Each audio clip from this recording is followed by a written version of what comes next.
지금 일하고 계신 곳이 영국 국립정신과 IEPT. 이곳이 어떤 곳입니까?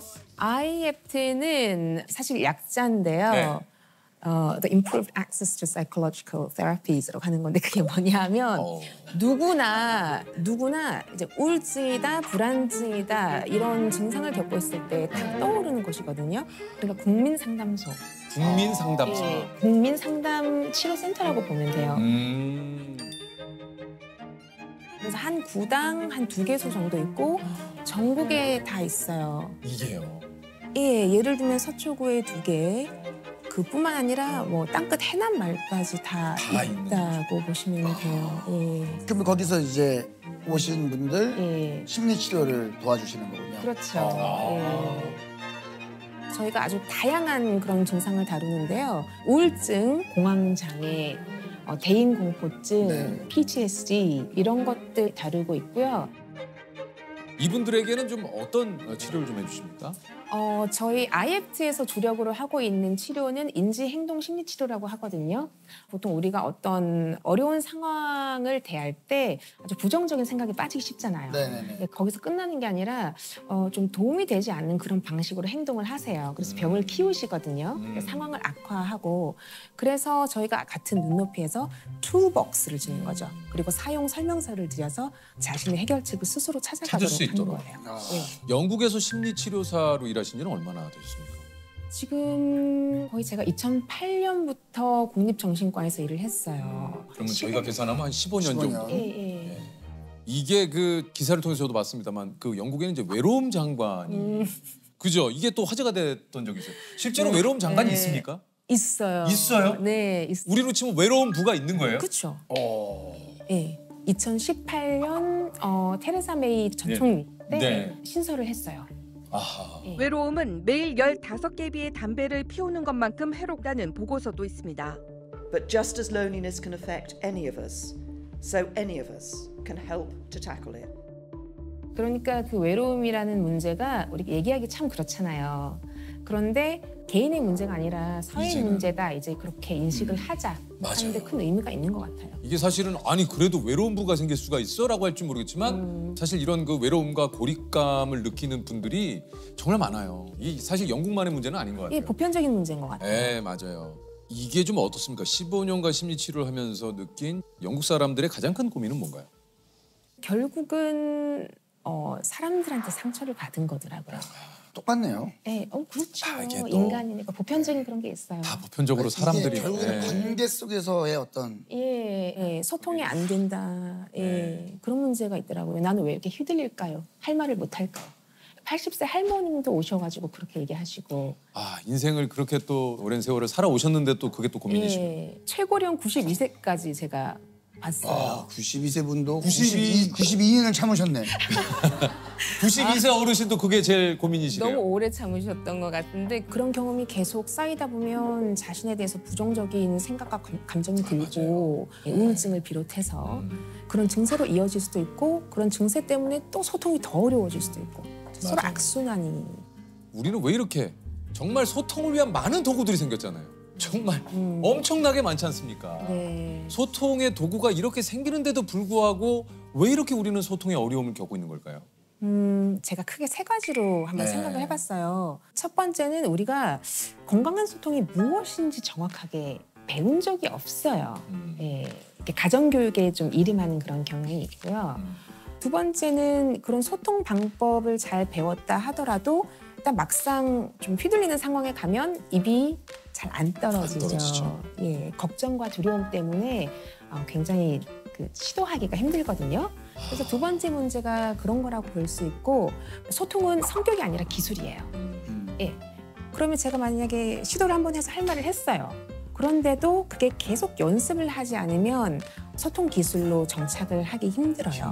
연습이 부족해서. 건강한 소통을 하려면 먼저 어떤 방식으로 대화하는지가 굉장히 중요하다고 해요. 그래서 우리 선생님께서 오늘 저희의 그 소통 유형을 조금 한번 좀 진단을 그래요? 좀 해주시겠다고 지금 하거든요. 예. 자신의 말과 행동이 어떤 패턴을 보이는지 스스로 파악하기 위해서 하는 네네. 거예요. 요거 궁금하네요. 한번 예. 보시는 시청자 여러분께서도 한번 요거 한번 같이 한번 해보시죠. 예. 예. 그러면 제가 좀 시나리오를 조금 드릴게요. 아, 좋아요. 좀 휘둘리는 상황이에요. 자, 이제 고등학교 동창회에 갔는데 친구 한 명이 얘기를 하는 거예요. 야, 축하한다. 너 요새 잘 나가더라. 예전엔 진짜 찌질했는데 너 메뚜기 시절 기억 못하고 조세호 씨한테는 너 양배추 시절 기억 못하고 야, 축하한다. 축하해. 지금이 홀라. 네. 진짜 좋아.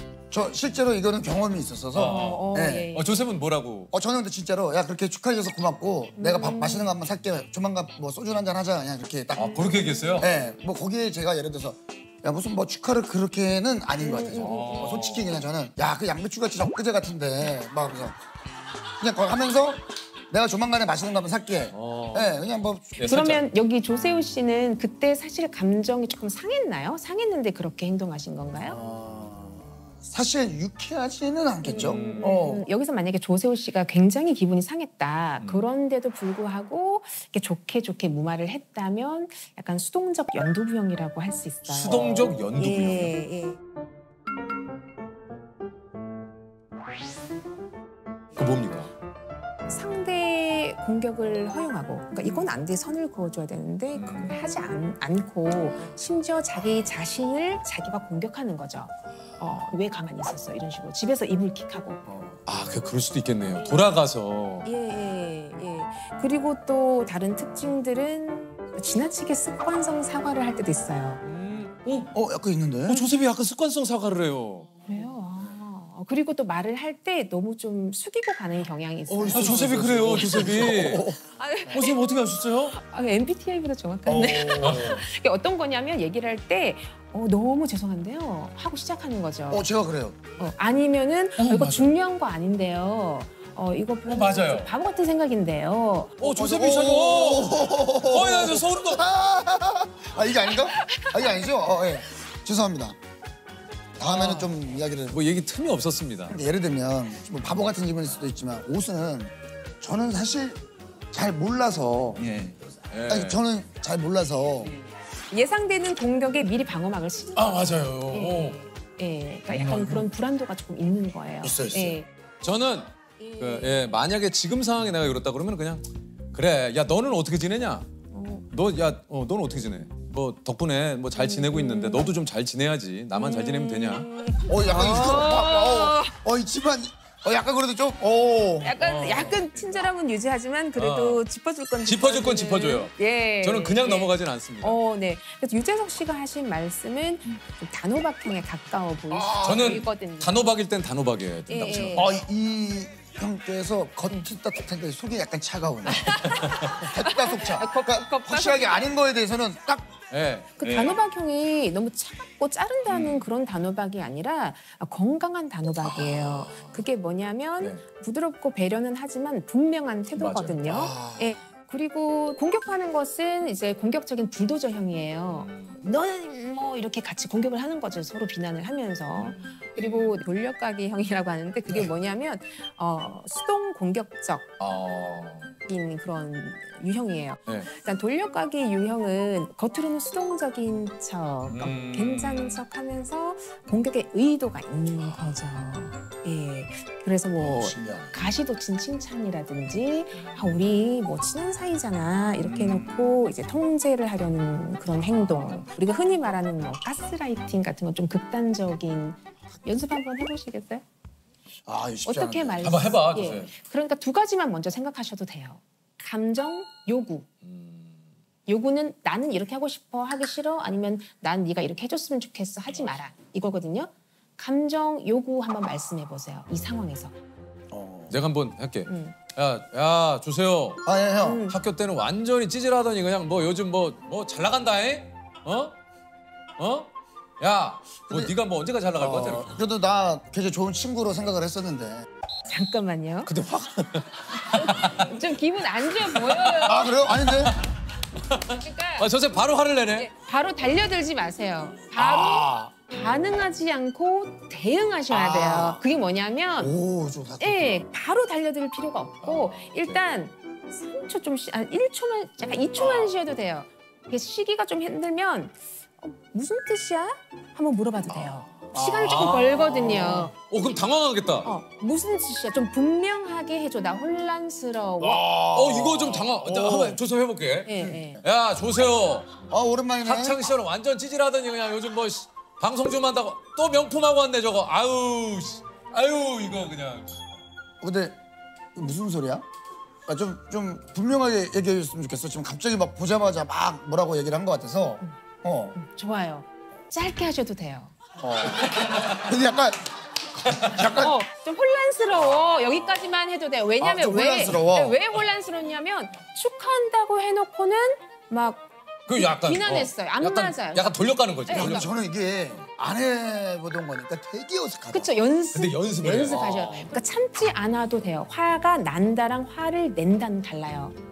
화가 나는 건 내 감정이기 때문에 화난다고 말하면 돼요. 맞아. 화를 내는 건 소리 지르거나 뭐 이런 행동들이 되겠죠. 근데 다만 예. 이게 진짜 쌤이 지금 그런 얘기를 반복적으로 하고 계시지만 수동적 어떤 형이라고 이게 뭐 매번 적용되는 게 또 아니에요. 그럼요. 이걸 또 오해하셔가지고 잠깐만, 그러면 나는 어떤 형이야? 수동형? 나는 뭐 어디 그렇구나. 가면, 야, 너 어디 가면? 너 연두부야? 뭐 이제 나 순두부야. 막 우리 연두부 동호회 할 예. 때 그래서 그러니까 또 그거로 너무 이렇게 몰입되셔가지고 예. 너무 그러지 마시고 예. 사람은 누구나 상황에 따라 또 바뀌어요. 맞아요. 재석이 형은 정말 소통을 잘하기로 예. 유명하신 분인데 그 소통에 고민이나 이런 거 없으십니까? 왜 없겠어요? 이게 뭐 똑같죠. 사람은 다 똑같아요. 이게 이것은 내가 그래도 이게 맞다고 생각을 하고 판단을 하고 오랜 고민 끝에 내린 결정이지만 또 이제 주변에서 예를 들면 근데 그거보다는 예를 들어 이렇게 생각해 보니까 이런 거에 흔들리지 않을 사람은 제가 보기엔 없어요. 네. 그럴 때 이제 저는 뭔가 이 사람의 얘기도 물론 듣지만 결국은 내가 뜻한 대로 해서 망하더라도 그게 낫다. 네. 정말 남 탓하는 것보다 내가 그 책임을 지는 게 낫다 해서 이제 제가 뜻한 대로 가는 스타일이죠. 예. 그래서 자신의 마음을 잘 읽어주시는 것 같아요. 일단 자신의 무게중심을 지키는 게 중요하거든요. 왜냐하면 이 사람 만족시키고 저 사람 만족시키고 상대방의 행동에 따라 내가 맞추려고 하면 불가능해요. 예, 마치 체스판에 있는 것처럼 미리 모든 것을 예상하고 모든 것을 대비할 수가 없거든요. 그래서 자신으로 무게중심을 가져와야 됩니다. 맞습니다. 예. 아니 몇 해 전부터인가요? 우리 한국의 이 자존감에 네. 대한 이야기가 굉장히 또 이게 한편으로는 또 열풍처럼 번지기도 했어요. 맞아요. 예. 영국인들도 어떻습니까? 이 자존감에 대한 이야기를 많이 하나요? 네, 자존감에 대한 문제가 지금 좀 심각한 것 같아요. 특히 코로나 이후로 거의 성인의 반 정도, 한 46%, 반 정도가 내 자존감이 낮다라고 대답을 했어요. 이런 것도 있는 것 같아요. 주변에서 이제 SNS라든가 이런 것들을 많이 하다 보니 진짜 뭐 거기 SNS 올라오는 사진들이나 이런 거 보면 대단하잖아요. 그런 걸 보고 있다 보면 좀 약간의 그런 내가 위축된다는 느낌? 또 한국에서 특히 또 자신과 타인에 대한 기준이 굉장히 높아요.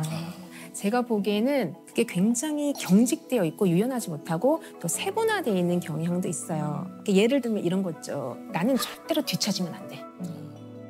조금만 뒤졌다 생각하면은 자존감이 바닥. 조금만 잘했다 생각하면 저기 위로 왔다 갔다 이렇게 요동을 치는 거예요.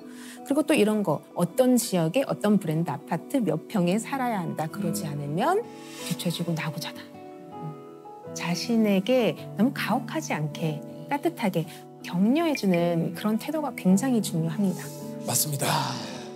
한편으로는 그런 얘기도 좀 예전에 많잖아요. 이렇게 한국은 좀 칭찬에 인색하다. 네. 칭찬을 하지 못하도록 칭찬을 받는 게 어렵도록 만드는 그런 발목을 잡고 있는 생각들이 있어요. 칭찬 전에 떠오르는 게 겸손이에요. 그렇죠. 네. 그러니까 칭찬하거나 칭찬받으면 칭찬해주면 뭐 건방져지지 않을까? 맞아. 겸손해야 되는데 아니면 너무 기고만장해서 좀 나태해지지 않을까? 이런 생각들이 좀 전제가 되어 있으면 칭찬을 하는 것도 받는 것도 굉장히 힘들죠. 그런데 사실 칭찬은 기분 좋은 선물이거든요. 또 돈도 안 들어요. 그러니까 이런 칭찬을 받을 때 그냥 감사합니다 이러면 되는데 아니야. 네. 선물 줬는데 아이고 아이고 아유 뭐 이렇게 아유 부담스러워요. 네. 준 사람도. 그러니까 예, 예. 아이고 이거 참 이게 힘들어요. 칭찬을 하게 되면은 또 어떤 게 좋냐면 자기 자존감이 탄탄할 때 칭찬할 수 있어요. 그래, 자꾸 그리고 칭찬을 해야 하면 또 되는데. 자기 자존감이 탄탄해져요. 예, 칭찬과 또 저 약간 부끄러운 게 어려워 이게. 축하가 있어요. 맞아요. 뭐냐면 예, 예를 예, 들면 형이 수상을 하셨어요. 그러면 그냥 당연히 너무 축하드리고 싶잖아. 근데 한편으로 이 축하가 혹시나 내가 또 잘 보이려고 하는 거로 느껴지시려나? 뭐 예를 들면 그렇게 미리 너무 걱정하고 두려워하면 할 말을 못 하게 되는 거죠. 아 조셉도 진짜 너무 또 아는 분들도 많고 하다 보니까 그래서 제가 어려워요. 제가 어떤 자리에 가요. 그러면 여기서 내가 14명을 아는 사람이 있어요. 제가 이제 집에 가고 싶잖아요. 네. 다 자리 알아서 하고 있으니까 그냥 가도 되지 않을까 하는 생각을 하는데 저는 A야 나 갈게 다음에 보자. C야 나 갈게 다음에 보자. 인사를 다 하고 가는 거예요. 그렇게 안 하면 어떤 일이 일어날 것 같아요? 안 하면 그 친구의 기억 속에 나는 어떻게 인사도 안 하고 그냥 가는 굉장히 매너 없는 사람. 아, 인사성 없는 사람. 그러면은 야 내가 어제 물어보지도 않았는데 그러니까 내가 어제 네. 너 조셉이니까. 자리가 바쁜 것 같아서 먼저 왔어. 그러니까 그게 악순환인 것 같아요. 그래서 예. 제가 최근에는 이제 자리에 갔는데 인사를 하러 가고 싶은 마음이 훅 올라오는데 이거를 내리고. 너무 참고 잘하셨어요. 너무 그냥 가방 들고 그냥 집에 왔어요. 근데 사람들이 인사성 없는 사람 이렇게 SNS에 올리고 막 이렇게 아무도 연락이 없어. 아니죠. 아무도 연락이 그러려니 없고 하지. 그냥 그러려니 하고 그러니까 제가 박수를 쳐드리고 싶어요. 그게 뭐냐면 용기를 딱 내셔서 아 이런 걱정이 있구나. 안 해봐야지. 한번 실험해 보신 거예요. 사람들은 뭐 생각외로 괜찮다 배웠죠. 그리고 나도 생각외로 이거 수습을 잘 할 수 있는 능력이 있구나. 내 능력치가 있구나 하는 거 배우신 거예요. 그래요. 우리가 자존감 하는데 실은 우리가 적정량의 시련을 단계적으로 극복하면서 자존감이 생기거든요.